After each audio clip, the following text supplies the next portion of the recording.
Hello and welcome to another episode of Three On Lights Out. We are coming to the end of the Major League Baseball playoffs with the World Series around the corner. So we're going to recap the League Championship Series, and then we're going to give our predictions for the World Series. Spoilers, I think we're all going to have the same winner.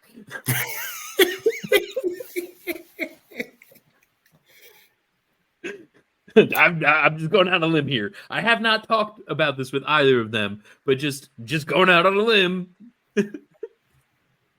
So let's start with the National League Championship Series. You had the Dodgers versus the New York Mets. The New York Mets lost 2-4 after surprisingly beating the Philadelphia Phillies to advance into the championship series 3-1. So these Mets have been hot. They've been looking great going into the playoffs. They just the second half of their season, this is like the opposite of the David Wright era where they would just collapse in the second half of the season. So it's quite refreshing for Mets fans to see that they were able to do so well. Unfortunately, the Dodgers just had their numbers and came out on top. John, Mongo, why don't you guys give us a breakdown of this series? John, you can go ahead and start us off. Give us fact us away with some knowledge here. So what I liked about this series, and for Mets fans should be happy, is their young players like Mark Vientos looked great in this series. He looked incredible, and I liked it. It really showed them not having an ace that solidified like starter that could get you a win. It sucked that Kodai Senga was injured most of the year, and he got beat up badly when he pitched in LA. But other than that, their offense looked great. Lindor looked back to Lindor standards when he was in Cleveland. Pete Alonso, he hit a lot of home runs like he always does, hit well. Mark Vientos, as I said, he hit well. They have an owner who will go out and spend money, and there are some good free agents for them, and they should just be happy that their owner spends money. And on the Dodgers side, they looked great. Their offense is clicking right now. Shohei Ohtani, Mookie Betts, both hitting well. And my favorite thing is Tommy Edman hitting 2 home runs last night and saying, "Hold on, this is for me." And I'm pretty sure he or Shohei broke the record for the most times on base in a series at 15 or 16. Their offense looks great, and they're exciting to watch, and their pitching staff has been pretty good for the start of this series. Yeah, I'm with you, John. The one thing that I think is worth noting, and again, we're Yankee fans here, so this comes with whatever the opposite of a grain of salt is. This comes with some extra weight for us to speak highly of the Mets here. This was the Dodgers 1-4-2, and Kilroy, I know you meant no ill by it. You described it as the Mets, basically lost 2-4. You didn't use the word lost, but you put the Met number first there. This was simply the Dodgers being able to throw more haymakers than the Mets. John, you alluded to it, the lack of star pitching power for the Mets in a world where the Dodgers are chucking the bullpen out there in the end, in October is insane. And the fact that the Mets couldn't cash in on that, is pretty wild. Other than, not probably pinch hitting Jeff McNeil would have been a smart move, last night. But other than that, not a whole lot to dislike about what the Mets did. And even more so, a lot to like about what the Mets are. John, you alluded to the free agency, but honestly, if both owners called me, Yankee and Met owners called me right now and offered me a chance to GM one of these teams, I'm with the Mets, man. I mean, they have more freedom in free agency, like John alluded to, but we also have a ton of talent coming up the pipeline over there in Met City. And, Brandon Sproat should be up to help fix the pitching soon enough. When Jet Williams gets right.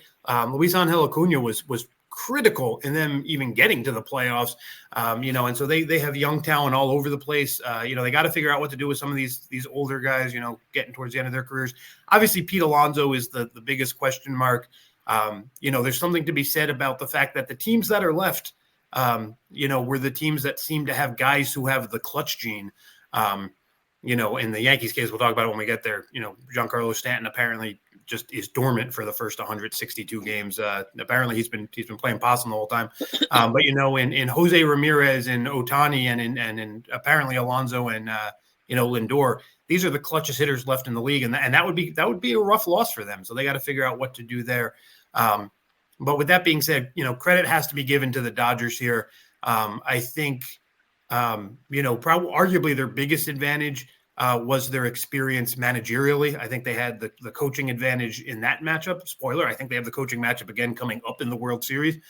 They've been using that to their strength. I mean, to be able to navigate bullpen games in October, against some of the best teams and, some of the best players in the world is, very, very impressive. And so credit to the Dodgers, but I don't think I think Yahoo does like an in memoriam for each team, and they question would the Mets be able to keep up in a stacked NL, and I think yes, I think they're actually one of the teams I feel safer about, to be honest. I think these are two teams we can see rolling it right back out again. The Mets will look more different than the Dodgers do, but I think they're a creative front office with a whole lot of options, and if I'm a Met fan, I definitely feel like I was playing with house money to begin with. By making it this far. And I'm pleased. Obviously, I would want the ring, but I got to be pretty content if I'm a Met fan at this point. Yeah, I mean, definitely so. They should things are looking bright. Let's see if they are able to continue it moving forward and Met things up like the Mets like to do. It's not the first time, right, that the Mets have had have shown promise and then the next year they've stuttered. So that's the only reason I'm saying that. And I like to do this to my Met fan friends. That's the main reason I'm saying this. Can we stay in the NL for 1 second? I have a question for John, yeah. And Kilroy, you may not know this stat, so feel free when I reveal it to get in on this conversation. It's a little how would you have done? How would you have coached this? Shohei Ohtani leads off for the Dodgers. The dude bats about 800. With guys in score, with guys on base. I get that you want him leading off because you want your best hitters towards the top of the lineup. But when the guy is batting a bazillion with runners on base, why would you ever let him lead off the game? Why would you take away one of the chances for him to have runners on base? Somebody besides Ohtani is great. Can somebody give me logic on this? And I would have switched him in bets. I would have let Ohtani bat second. I honestly was thinking the same thing when I was looking at that lineup. So I'll fight against it. So the way I would look at this is it's worked for them since Mookie was out for that injury on his hand. He had that broken wrist, and it worked for them the entire time. Why change it is what the manager said. The recent lookout in this is 2022 Aaron Judge, when he hit 62 home runs, he was the leadoff, but he had no protection, obviously. It's been working, and their bottom of the lineup has been getting on in these games, and it's helped them. Putting Mookie in the leadoff might work, but I like having Ohtani up there because he'll get on and steal two bases, and Mookie Betts has a chance to score. Is how I look at it. I have one thing I want to ask before we move on to the. So, with how good Shohei has been playing in the playoffs, on top of obviously the regular season, who does this hurt more? Does this hurt Mike Trout and how he looks as a player, and the fact that he's just not been able to be successful, or does this just make the Angels look even worse as an organization? I adore this question, John. You can go first because I'm going to applaud this question for at least 35 seconds. Well done, Kilroy. This makes the Angels organization look really, really bad, in my opinion. They didn't get the right talent around either one of them. They tried and it didn't work. It showed it didn't work. They have the money to spend, and they just didn't want to spend it on anybody. They could have got another pitcher for Shohei, so he doesn't have to throw 210 innings. They also could have got another bat to help Mike Trout not have to swing the bat every day and play center field every day to help his legs. It's bad on the Angels organization.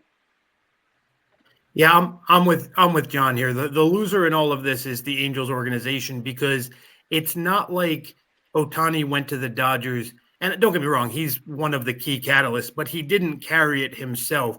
You know, having guys like Kiki Hernandez being all over the place, being able to bring up guys like Will Smith, you know, they were able to find talent in all, right? You got your big free agents, your small acquisitions, you're, you know, brought up through the system guys. You're doing it in all ways, and you're showing the Angels basically like, this is how you should be doing it. You shouldn't be signing an already old Anthony Rendon and letting him fight fans, right? That's what we don't do. You know, so this looks bad on the Angel organization.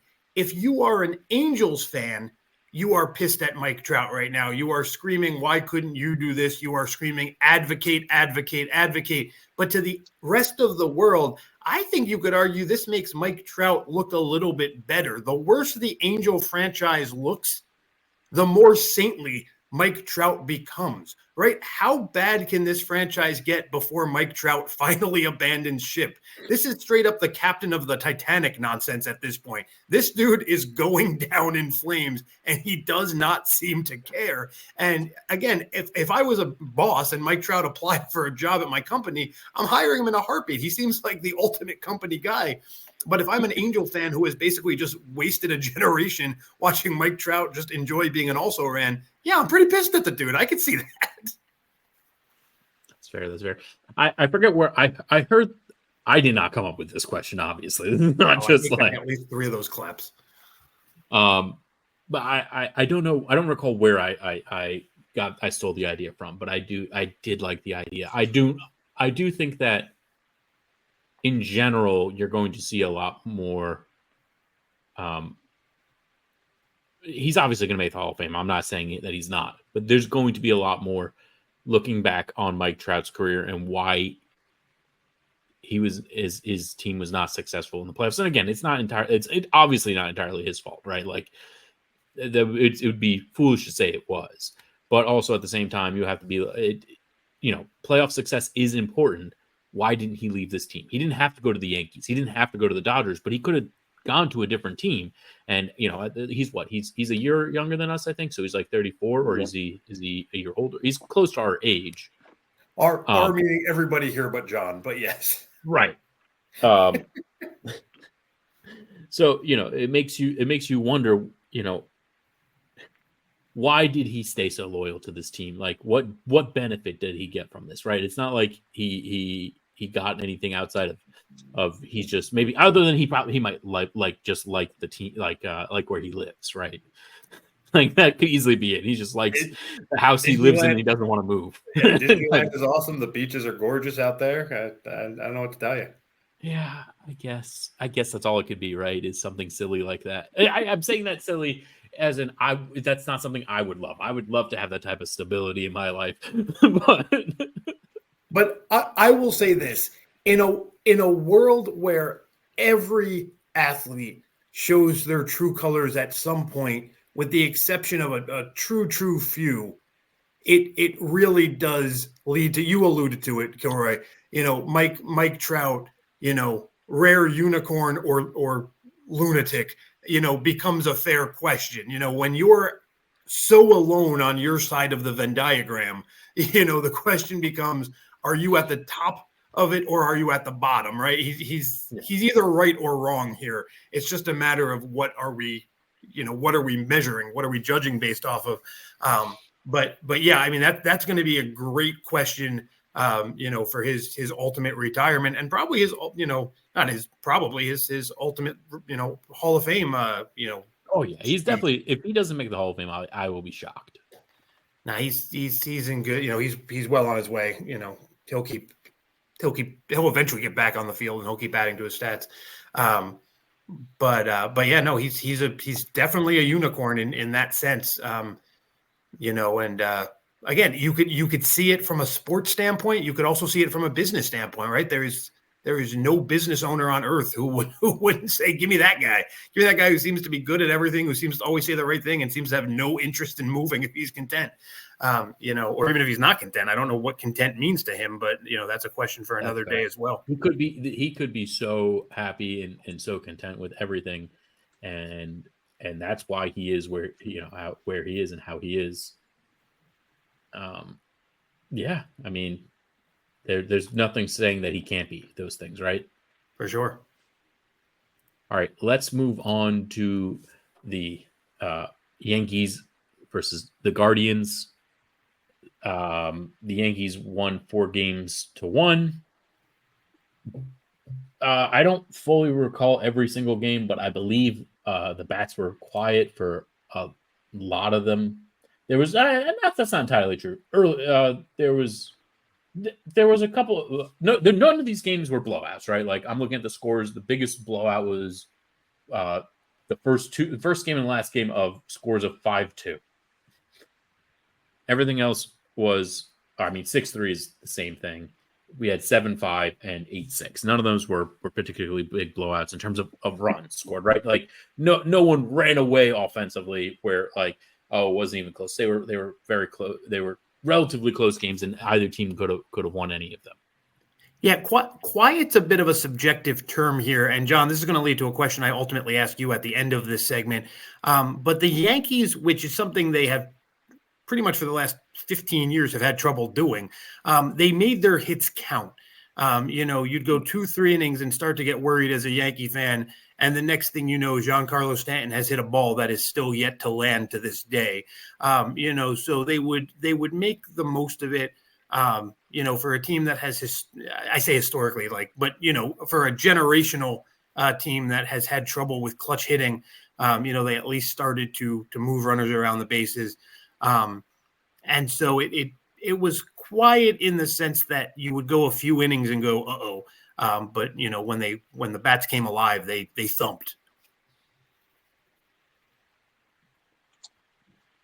John, go ahead. Give us your overall review here, and then I'll give mine, and then I'll hit you with a couple questions. So with the overall review is, the Guardians pitched the Yankees really well this series, really well, without having an actual starting pitcher go more than 6 innings at all in this series.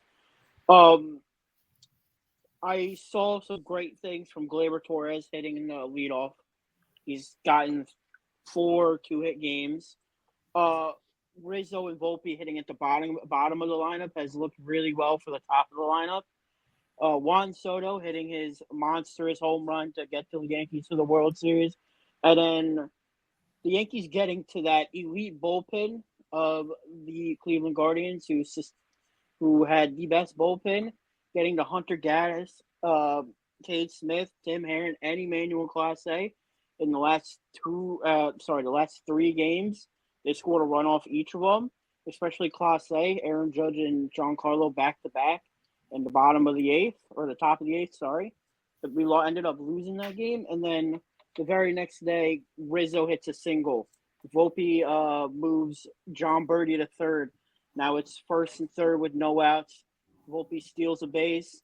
Verdugo hits a soft hit to the shortstop. He makes an error. 1 run scores. And then Gleyber Torres comes up, rocks a single up the middle, and then another run scores, and they win the series doing that. And shout out to the Yankees bullpen, to Tim Hill being released by the worst team in MLB history, and then coming to the Yankees and pitching 50 innings to a 2.3 ERA. Mark Leiter pitching after 2 weeks of not pitching on a mound, pitching for 4 innings, not giving up a run. And then shout out to Tommy Kahnle and his 44 changeups he threw in a row.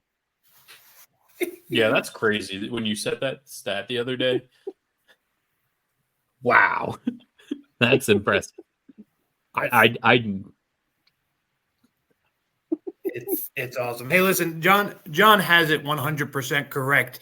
that this ended up being, to me, the tail of the tape is the Guardian bullpen needed to be, it's where they made their money here. The Guardian bullpen needed to be way, way better than the Yankee bullpen. The Guardian bullpen, I mean, Clase was getting, Cy Young discussion, and the guys in front of him, all-star discussion. The Yankees figured it out real quick on October 1st somehow, but their bullpen has certainly had issues. And so you would have expected the Guardian bullpen to be the biggest advantage there. And it just wasn't. It was a disadvantage. The Yankees were, and they did it to the Royals too. The Yankees have been getting to relievers, which is going to be a major theme here when we talk about the World Series in a minute. But yeah, it definitely came down to that. I agree with a lot of the guys you just named there. Although, John, my two questions to you here, and I think this will kind of lead into the World Series conversation a little bit. Stanton, to me, Giancarlo Stanton, I think MVP doesn't do it justice. I think he is absolutely, the catalyst for what happens, in this series. And he literally only hits home runs. The last time we did the show, I think it was on this show. If not, it was on Hugo Boy Podcast. Check out Hugo Boy Podcast, like, share, subscribe. You know the deal. Shameless plug. But wherever I said, I asked the question, when Giancarlo Stanton gets on base, will they pinch run a pitcher for him? I asked that question with a little bit of seriousness, So what does he do? He just only hits home runs. That's one way to solve it, right?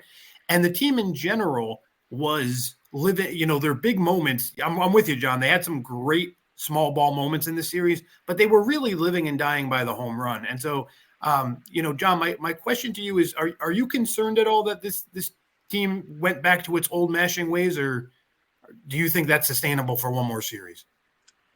I'm not too afraid, just judging off of the three hitters they have in their lineup with Juan Soto, Judge, and Stanton, who could all hit home runs. I will be scared if the Dodgers do somehow figure out how to pitch to those three, and then you're stuck with Josh Chisholm, who hasn't had a hit in this series, or he had one, and it was a double. You have Volpe, who's hit well, but can struggle at times. You've seen a lot.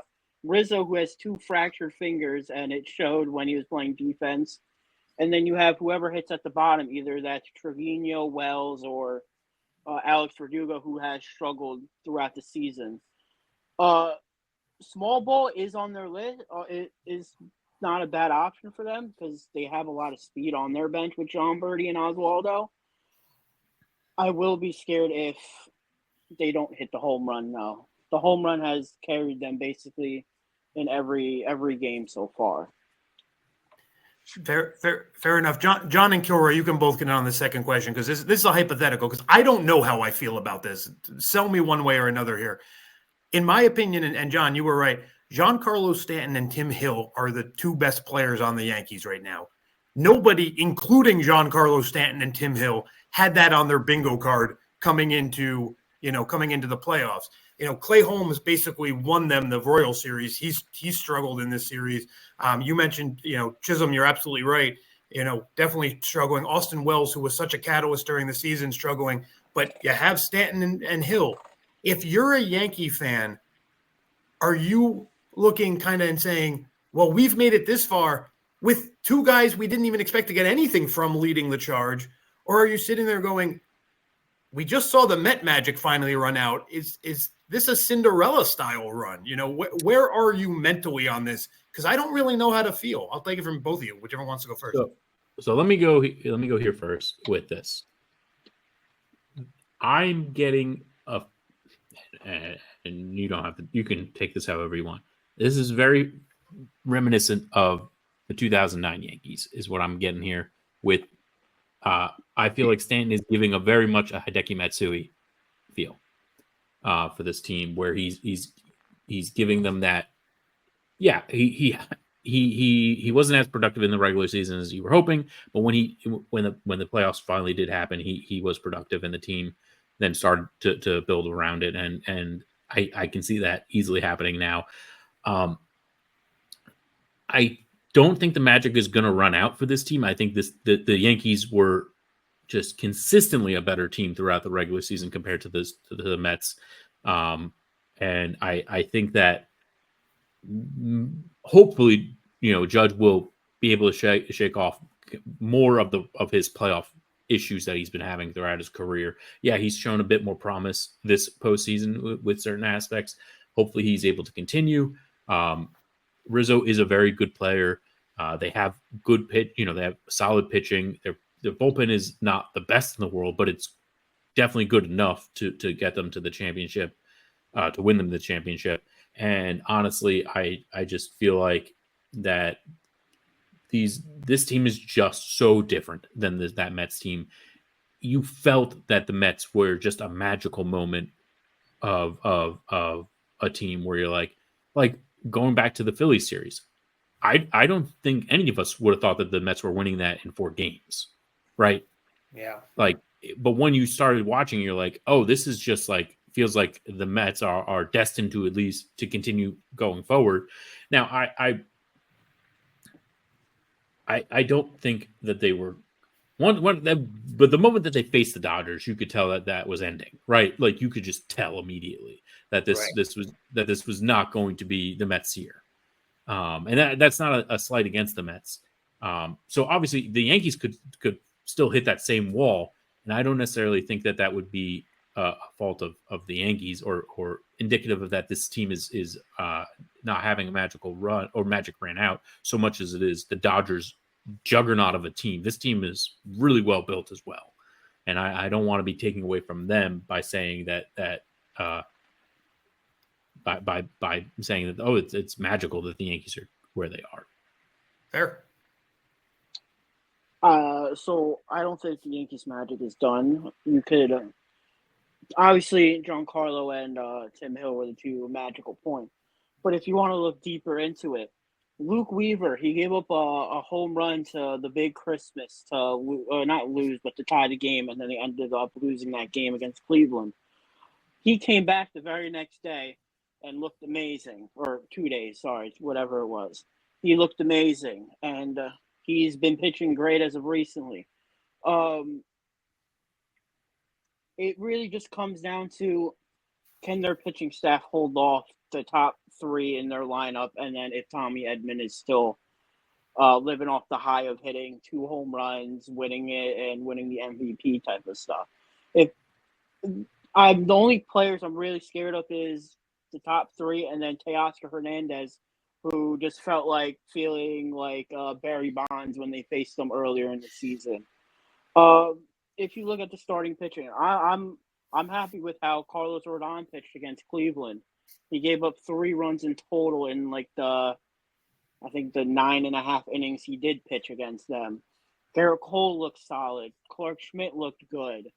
Luis Gil, he looked solid. Obviously, he had his struggles because he didn't pitch in 3 weeks. I don't think the magic is out yet. I'm hoping it's not. Aaron Judge against the Dodgers in the 8 games that he has faced them, he's hit over 350 against them, and that's solid. Stanton has hit close to 300 against the Dodgers, and how many games he's faced, I don't know the number right off the top of my head. Oh, we lost John. Oh, he's back. Oh, let me add him. John disappeared for a moment, but he's back. Oh.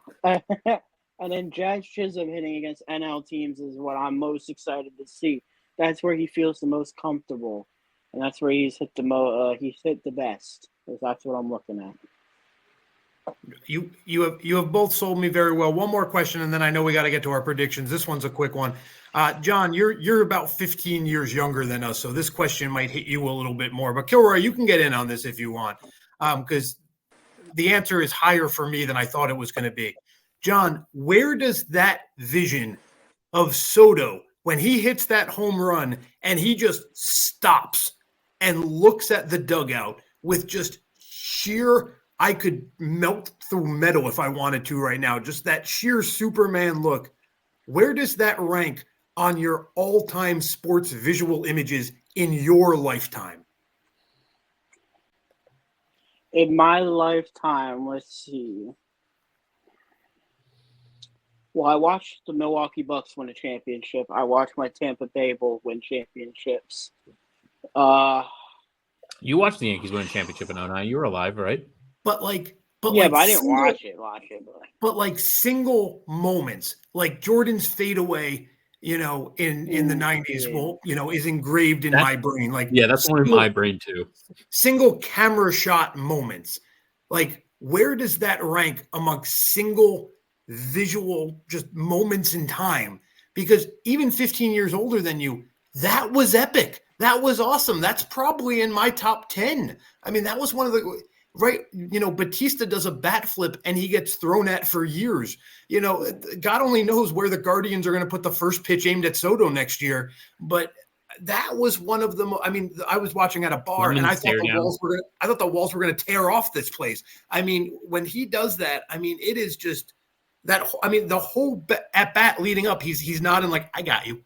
I know I got you. Come on, stop throwing that junk. Give me the heat. I got this. And then he is just otherworldly in that moment. It looked like a bullet would have bounced off of him. I mean, that was such a cool moment. I'm gonna say it's probably up there. It's probably top 5. I'm probably not thinking of a few moments, but I remember watching it and I screamed, and my mom yelled at me because I yelled a little too loud when he hit it. And then she understood the very next day when she saw it on Facebook and she sent it to me. She said, yeah, okay, I understand it. But yeah, she understood why I screamed a little bit. But yeah, it was one of the best moments I've seen live. Love that. Love that. Love that. I mean, there's a lot. Yeah. I've watched. So the thing is, spoilers for those who don't know. I was very big into baseball growing up because my dad is a huge Yankee fan. You can ask John. He's huge Yankee fan. I've watched so much baseball. So I'm getting back into baseball. There's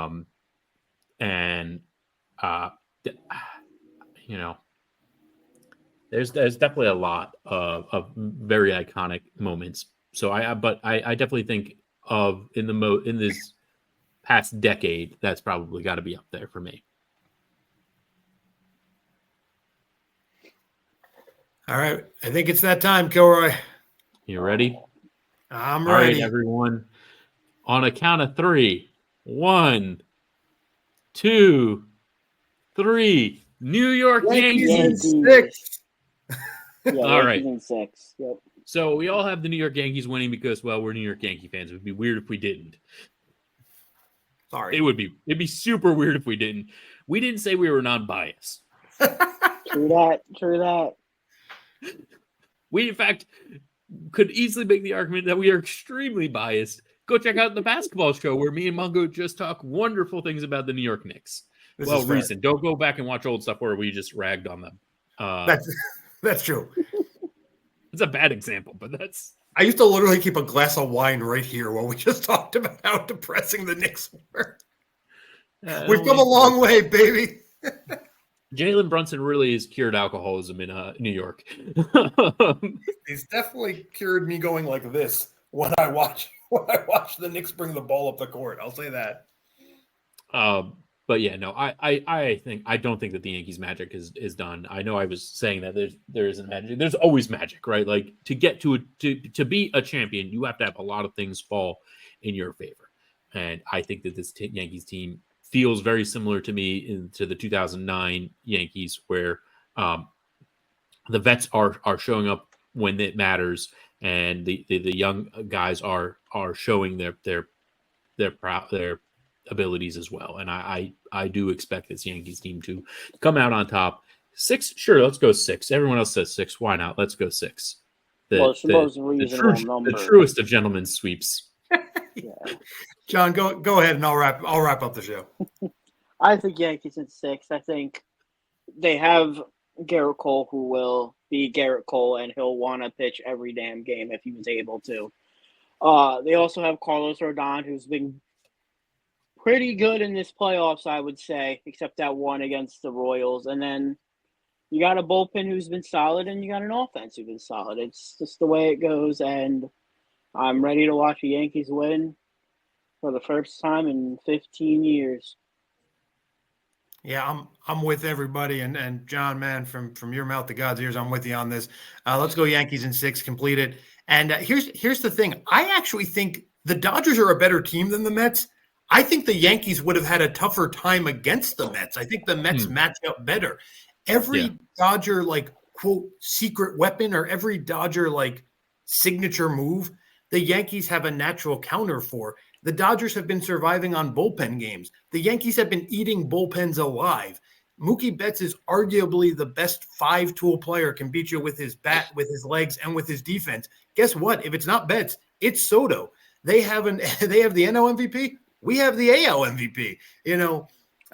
Walker Buehler tries to swag his way back into any game when he's getting into a little trouble. You want to tell Juan Soto he's not the baddest man around? Good luck trying to outswag that guy right now.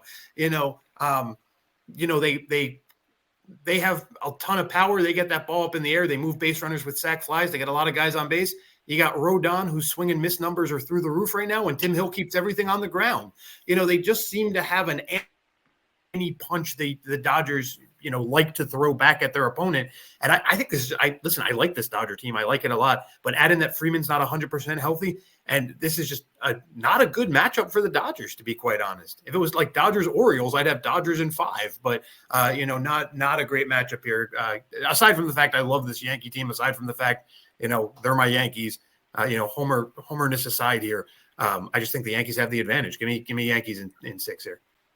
All right. To wrap things up, how much is this costing the Yankees to re-sign Soto now?